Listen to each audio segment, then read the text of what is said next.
in the cellar. Brought to you by, from, broadcasting from, that's the term. Broadcasting from the lovely studios of Bullshit Corner. Little sign my wife brought back for me to put up down here around my office end of the basement. And anyway, tonight we're going to talk about supplements. And we're also going to, before I start on supplements, I'm going to do something I never do. I've never done before. I'm going to give a book review or a book shout out or whatever you want to call it. I met this author, and you need to get a pencil and a paper because you're going to want to write these down. I met an author 2 years ago at Gary Con named Hans Cummings. Hans Cummings, Cummings. And his printing press is, and I'll find it here in a minute. I'll have to put my glasses on.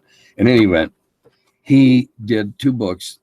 I was introduced to his first 2 books, and it was a series, they were related. It was called The Foundation of Drakenor, The Wings of the Twilight, and Iron Fist of the Aurochs. Fascinating books. Without giving away a lot of spoilers, they're all written from the point of view of what begins the stories as characters populating a dungeon who sort of become self-aware. And I don't want to give you a lot of spoilers, but it's fascinating, wonderful reading.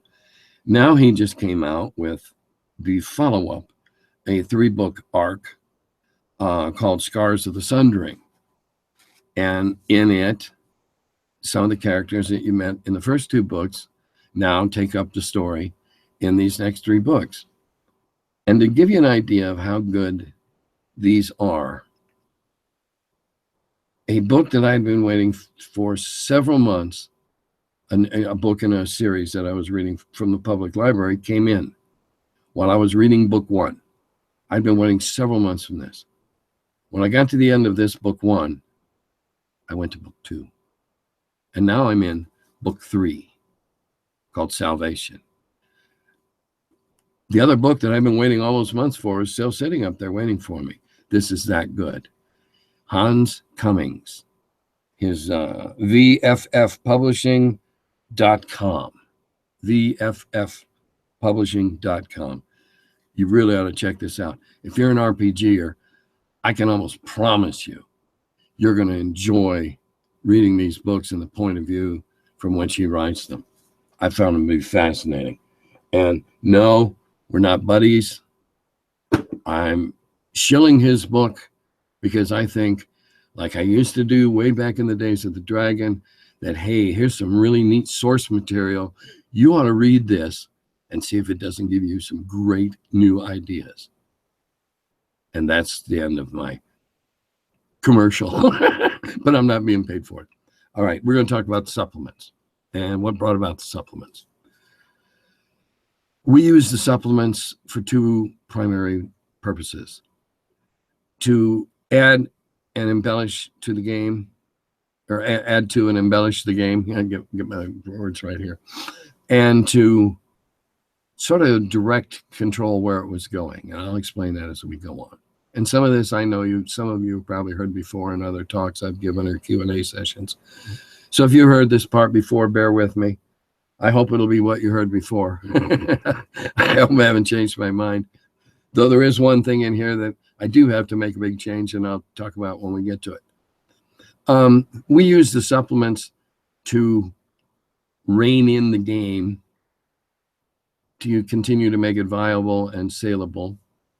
We use the supplements to direct some of the amazing energies that were put into this game away from areas that we thought were dangerous.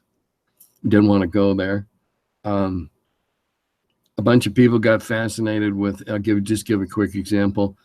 A bunch of the fanzines got fascinated with who could make up the most ridiculous girdles that changed you, changed your sex, changed your sexual orientation. We needed to stay away. 70s, sexual revolution or not, we knew it wasn't going to sell to kids. And kids' mommies weren't going to buy these books if they went there. So, and we were reminded of that again during Eldritch Wizardry's days, but I'll talk to you, the supplement, I'll talk about that in a minute. So anyway, we used them for two things. We directed and guided in our hubris. We felt we knew what would sell, what would be viable over the long term, and we were pretty much right. And we also wanted to steer the game away from silly stuff like, oh Lord, there was a spell points craze for a year or so, where forget having levels and all this. You had so many points you could burn on, and as many spells as you could cram into it, and it perverted the magic system. It was obviously designed to make the magic users more powerful, which from the very beginning Gary did not want to happen. Gary was afraid that if the magic users started out with the same hit dice and everything as everybody else, they would very soon dominate the game.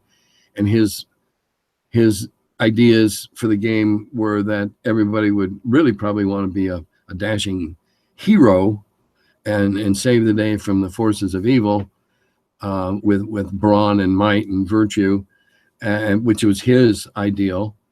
Whereas, as we all know, lots of us like playing magic users and being weasels. So we steered the game using these. The first supplement, of course, was Greyhawk. Greyhawk was mostly stuff that couldn't be fit into the first three little books because of space requirements. And a little bit of it, maybe 20 or 25% of it, was neat stuff thought up that should have been, incorporated before. And so, okay, we'll stick it in here. And that was the tertiary thing about the supplements, was occasionally we buffed up something we'd already done, rather than just introduce something new. Greyhawk was charts and tables that couldn't make it in. The most important one, obviously, was the alternate combat system, which took you from the banality of rolling d6s for everything, whether you had a dagger or a sword, into different weapon types, damage types. It got pretty complicated with what it did versus a small weapon, or small target versus a large target. But it was starting to hone the concept of the combat into seeable, in terms of the mind's eye, actions and things that are going on, and translating them into dice. So Greyhawk was pretty much a lot of things that didn't fit in, and a few things that were added later that patched holes.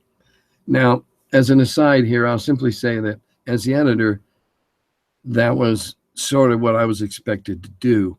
I was supposed to write all the bridge work, connect stuff, explain stuff, embellish stuff from the very beginning. That was my job. So some of the supplements I wrote probably 20% of. Some of them I wrote 35 or 40% of. Depends on the supplement. And if I were to go back now and pick them apart, I'd have trouble figuring out whether I wrote that, embellished it, or I don't know. But anyway, that's what I did. And I was simply listed as an editor. And that's what editors at TSR did, was they wrote, created, bridged stuff together. It came time after I'd been there a little while, and keep in mind that I had been playtesting for Gary. I don't know if I already told you this. In any event, I've been playtesting for Gary since the summer of '74, well before I went to work there a year later. So I was already well plugged into how he saw his vision for the game, how it would develop, where it would go, et cetera, et cetera. So I kind of was able to hit the ground running, took over strategic review, did some other little stuff. And I'd been there a couple, 3 weeks. I came in one day to the house. We were working in Gary's basement. And Gary's wife, Mary, said, "Oh, they're up in the office waiting for you." And Gary had this little tiny study that you could barely get 3 chairs in if one of them was a straight back dining room chair. And of course, that was the one that was waiting for me. And they had a peach basket on the desk. And the peach basket was full of scraps of paper. And the scraps of paper all had little notes and charts and tables and ideas and stuff. And there was a couple of bundles of things that were paper clipped together that turned out to be the Temple of the Frog, for instance. Steve Marsh's Sahuagin manuscript was in there. And it was Dave's turn to have a supplement. Because back then, Gary and Dave tried to, they were splitting the royalties. Gary had a supplement with his name on it. It was time for Dave to have a supplement with his name on it. And I got the job of editing it and putting it together. So it was a challenge. I'm not real pleased with now looking back on it. I see where I could have done things better. But it was my maiden voyage, if you will, and my maiden race, if I were a horse. And the temple is Dave. I just buffed it as any editor would do, filled in missing words, et cetera, et cetera. Very, very, very little of that did I alter or modify. And we published that in there as an example for DMs to look at and be inspired to do something similar. If they were clever, they could figure out, hey, I can use this. And my guys, nobody in the group's got the book yet, so we'll just explore this, and I don't have to draw it. So the temple went in pretty much verbatim. I added the Sahuagin because it was in the basket, and it seemed like a mer race, a waterborne race, was a good mix with a Temple of the Frog. And then I proceeded to go through the rest of the book, and I'm going to have to thumb through these because it's been 40 years since I did them. I don't have the little brown books anymore. I have a hardbound copy of all the books from Greyhawk to Swords and Spells that a gentleman presented to me as a gift a few years back. His hobby is binding books. So I'm going to have to look at the book every once in a while and look away. I apologize for bad camera technique. There's something in here that is, of course, you had the assassins and the monks in here. We introduced that. We had more information about thieves. We embellished on that. That's part of what supplements did. They embellished on stuff that was already out.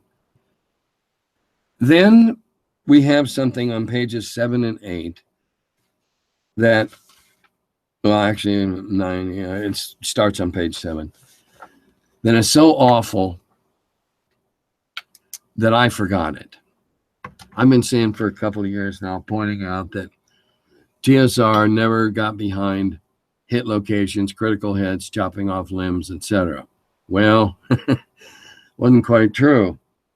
Dave Arneson's hit location tables were published in Blackmoor. That's what that was. That was a first stab by Dave and his group in Minneapolis to come up with hit locations. And if people weren't clever enough to figure it out, well, then it broke it down. That if you were facing such and such, then it had a percentage range of where you struck. Now, this is an absolute contrast to what I talked about last time, hit points. Dave got into hit locations and scars and losing things and limbs and what have you. That was his thing. That's the way they played, apparently. I don't have any firsthand knowledge because I never played in his games, but this is supposedly all out of his games. Well, we published it. I cleaned it up so it made sense, made sure all the percentages came out right, and then promptly forgot about it to the point where I've been telling people lately, and I was wrong, that we never got into that. Well, we did briefly because that's what Dave wanted to do. Now, how many people adopted that and took to it? I don't know. Perhaps it led to that. Hit location and critical hits and losing limbs and whatever. I don't know. I know that it was pretty much brushed under the rug because nobody was into that level of detail at that time. I say nobody, meaning the majority of the buying public, which was growing by leaps and bounds at the time.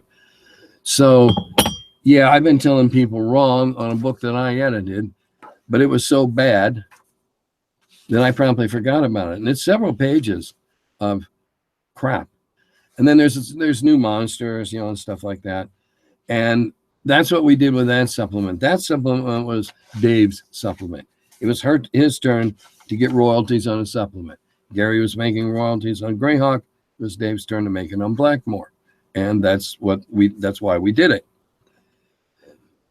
The next one was Eldritch Wizardry. And I've told the story before. This one nearly killed the brand because it had the cover. The cover was the silhouette of a nearly nude female with no mommy parts actually showing, suggested certainly, lying on an altar with a cloth draped over her. Now, the grand irony of this picture that nearly killed the brand, because dealers were sending them back on, boxes on, I can't sell this in my hobby shop. It's got a naked woman on it. She wasn't, but, obviously the suggestion was there.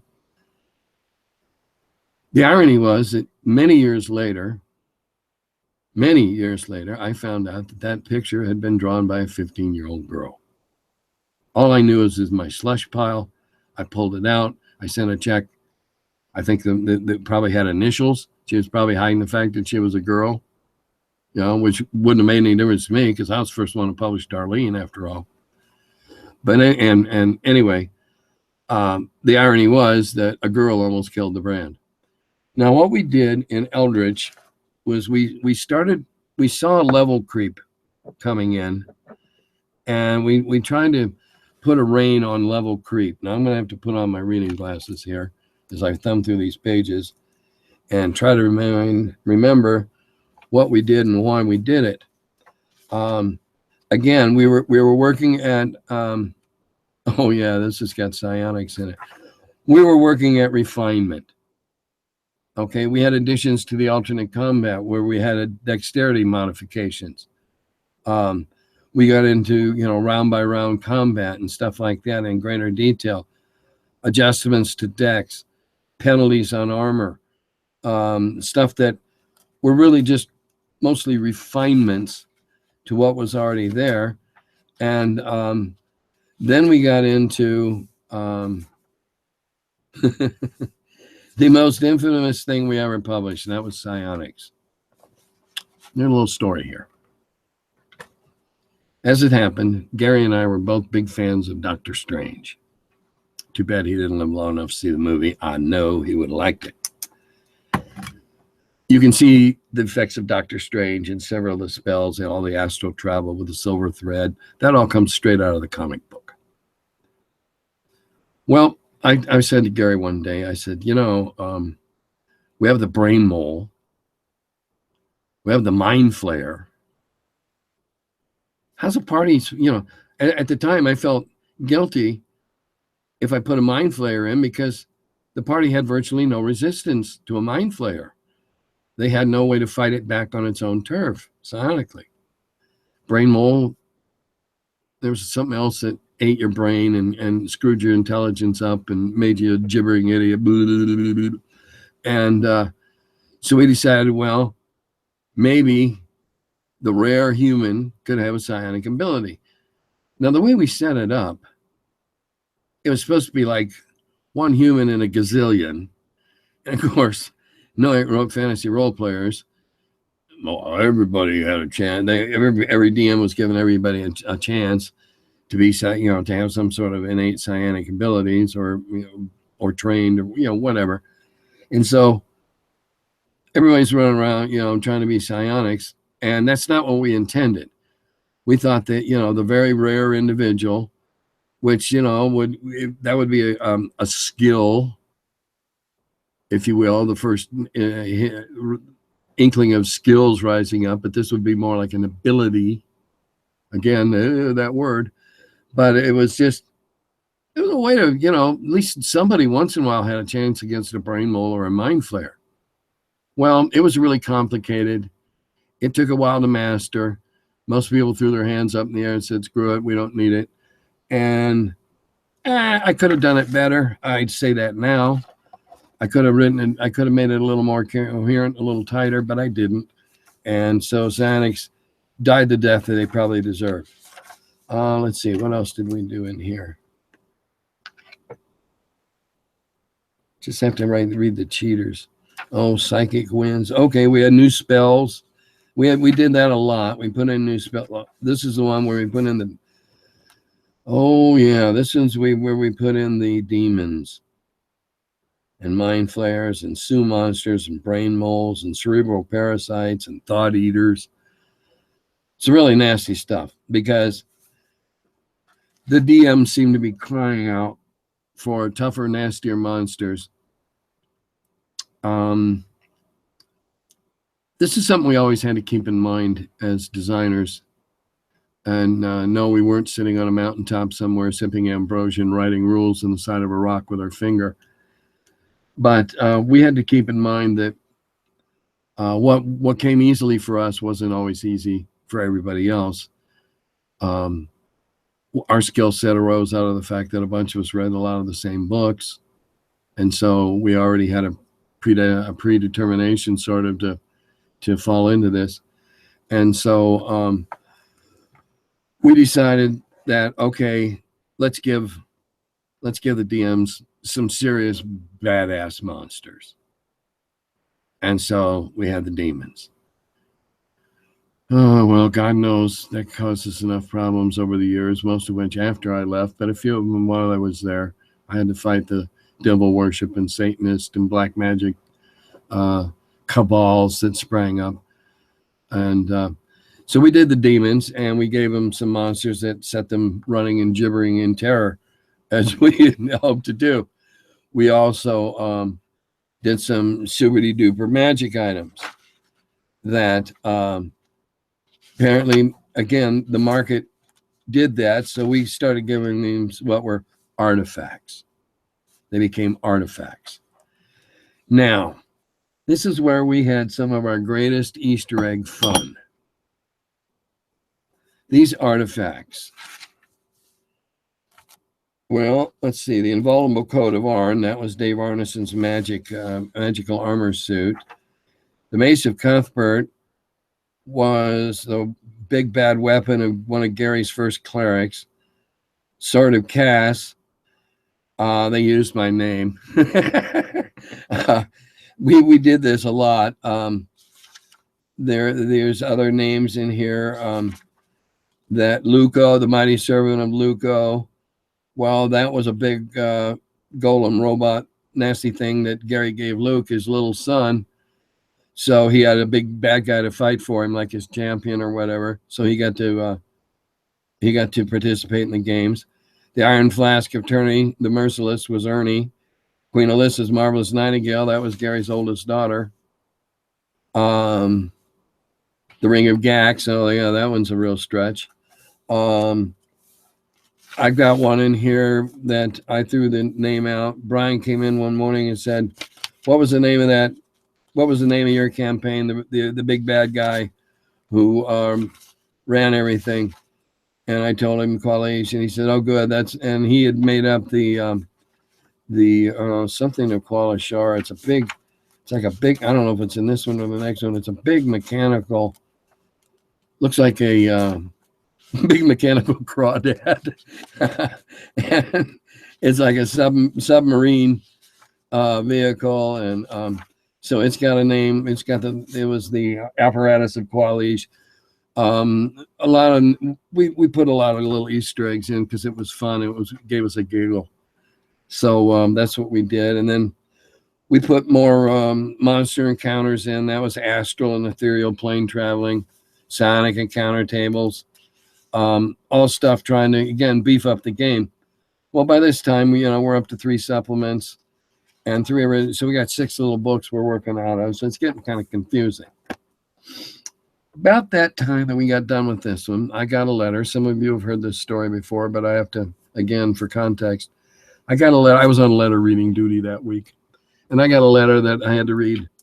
It was one of those, if you have a question, put it on a sheet of paper with a self-addressed stamped envelope, which I know half of you have no idea what I'm speaking about, but we actually took a paper envelope and put a stamp on it and our name on the front, and that way I can answer the question, write it out on the sheet of paper you provided underneath your question, lick it, seal it, and send it back to you, and you got an answer. All right, so I've already talked about some of the silly ones I got. And I got one day. This guy was lamenting. He was a DM, lamenting the fact he had no idea what he was going to present his player characters with next episode, next adventure, because this past weekend they'd gone to Valhalla and they'd trashed out the Valar and the Vanor and killed Thor and ran Odin off and burned down the Bifrost Bridge. And I'm just reading this thing, dying of laughter, snorting, chortling. Finally, Gary goes, "What's going on in there? Sound like you're choking to death." So I went in and I started reading it to him. Well, he and I are almost rolling on the floor laughing, and Brian comes in. And he gets, he was downstairs or something when anyway, he comes in halfway through the party. So I got to start it all over again. And I get to the end of it, and Brian hasn't said a word this time. He's just standing there with his mouth open, looking like a carp. It's like, did somebody make that up? And I go, no, that's a real letter. I showed him the envelope it came in and everything. And that was when we decided it was time to stop level creep in its tracks. Nobody is going to be powerful. Again, remember, this is in a concept where 12th level is retirement age.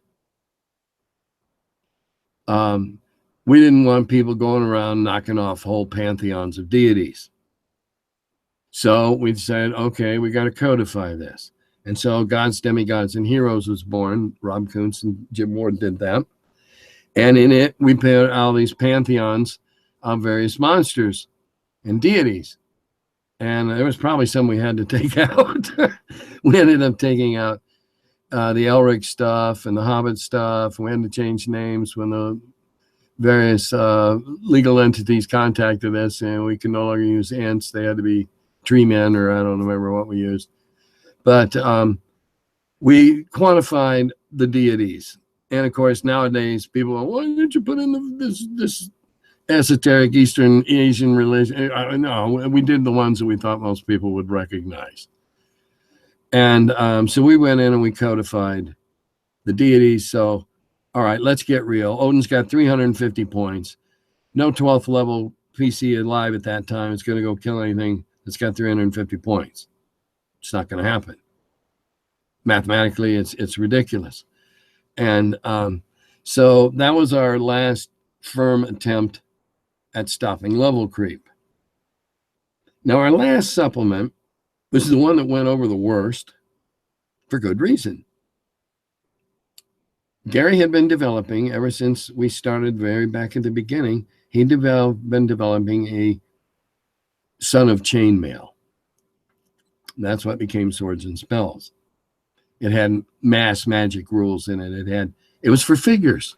It was for big battles on the table. And we still, and I include myself in this, because I could have argued stronger, we still thought that minis were going to be a big part of this. Well, we were wrong for 20 years. It was 20 years before minis became an integral part of role-playing. It took that long for them to spread through the hobby, at least what I've been able to determine. So we put out Swords and Spells, and they had mass combat rules and mass this. And this was for our 12th level guys that had retired to the countryside, carved themselves out a little duchy or a little earldom, and now they're fighting the armies of the orcs or whatever to hold on. And so that's what this was for. So those were the supplements. They were an attempt to steer and guide the game. They were an effort to add and buff and polish. They were a sop to ego in both cases. And because they both had to have theirs, it drew royalties, et cetera, and that's kind of what started the whole argument. Never did get better after that, because his book didn't sell nearly as well as Greyhawk did, because people weren't as interested, and it didn't have as much necessary stuff like the alternate combat and stuff like that. Nobody was interested in hit location. So anyway, those were the supplements.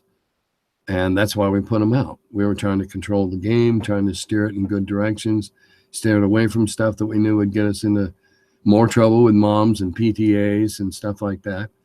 And that's I wonder how long I've been talking on this one. Can't see anywhere. Oops, that's a bad thing. Anyway, sorry about that. I'm still getting better at this, I hope. Anyway, that's about all I had to say about supplements. Oh, I'm going to show you something. All right. Looks like a cigar box with a hole cut out.